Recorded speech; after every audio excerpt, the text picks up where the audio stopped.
बढ़ेंगे आगे। हरियाणा विधानसभा चुनाव को लेकर सुरक्षा चाक चौबंद की गई है। मतदान केंद्रों के पास रहेगी जवानों की तैनाती।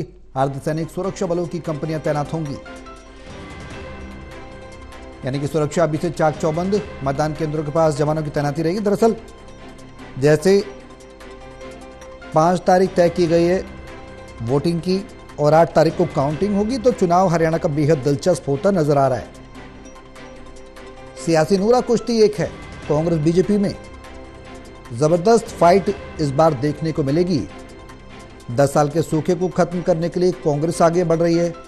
लोकसभा चुनाव के परिणामों के बाद जिस तरीके से कांग्रेस ने कई विधानसभा क्षेत्रों में बढ़त हासिल की है, वोट परसेंटेज में भी इजाफा हुआ है, तो कांग्रेस का जो जोश है वो हाई है। ऐसे में बीजेपी किस तरीके से कांग्रेस का सामना करेगी, बढ़ते कदमों को रोकेगी, तमाम सवाल हैं, क्योंकि 10 साल सत्ता में रहने के बाद पार्टी के लिए बड़ी चुनौती। खुद के ही कैंडिडेट बनकर सामने आ रहे हैं। जब नाम सामने आए कैंडिडेट्स के तो बगावत हुई। खुद अनिल विज भी दावा कर रहे हैं कि वो मुख्यमंत्री पद के दावेदार हैं। ऐसे भी बीजेपी के सामने कई बड़ी चुनौतियां हैं। लेकिन इस बीच हरियाणा विधानसभा चुनाव को लेकर सुरक्षा को चाक चौबंद किया गया है। किस तरीके की सुरक्षा वहां पर की गई है, चंडीगढ़ से टोटल टीवी के एसेट एडिटर अनिल कुमार हमारे साथ हैं ज्यादा जानकारी के लिए। अनिल जी, विधानसभा चुनाव को लेकर सुरक्षा को चाक चौबंद किया गया है। मतदान केंद्रों के पास किस तरह की व्यवस्था है, क्या कुछ जानकारी है? जी बिल्कुल, विधानसभा चुनाव को लेकर सुरक्षा के कड़े इंतजाम किए गए हैं और हरियाणा विधानसभा चुनाव में सुरक्षा की दृष्टि से हरियाणा पुलिस के अलावा अर्धसैनिक व सुरक्षा बलों की कंपनियां तैनात रहेंगी।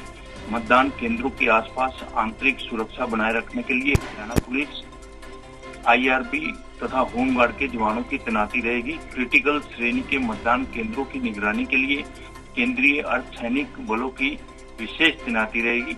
विधानसभा चुनाव के लिए भारत निर्वाचन आयोग ने 225 कंपनियों की मांग की गई थी, जिसमें से 70 कंपनियां हरियाणा में पहुंच चुकी हैं।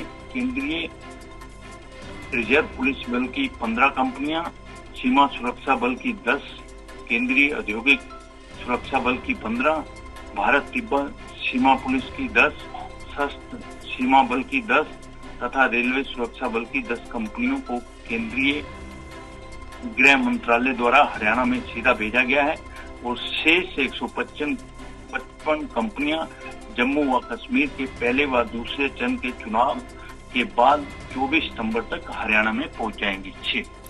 बिल्कुल, तो अनिल जी, ये कहना गलत नहीं होगा कि सुरक्षा की नजरिए से हरियाणा में खासतौर पर छावनी में तब्दील किया जाएगा, हरियाणा चप्पे चप्पे पर पैनी नजर रखी जाएगी?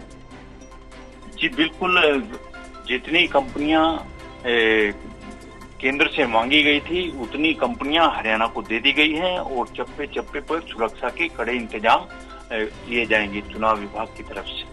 बहुत शुक्रिया अनिल जी तमाम जानकारी साझा करने के लिए।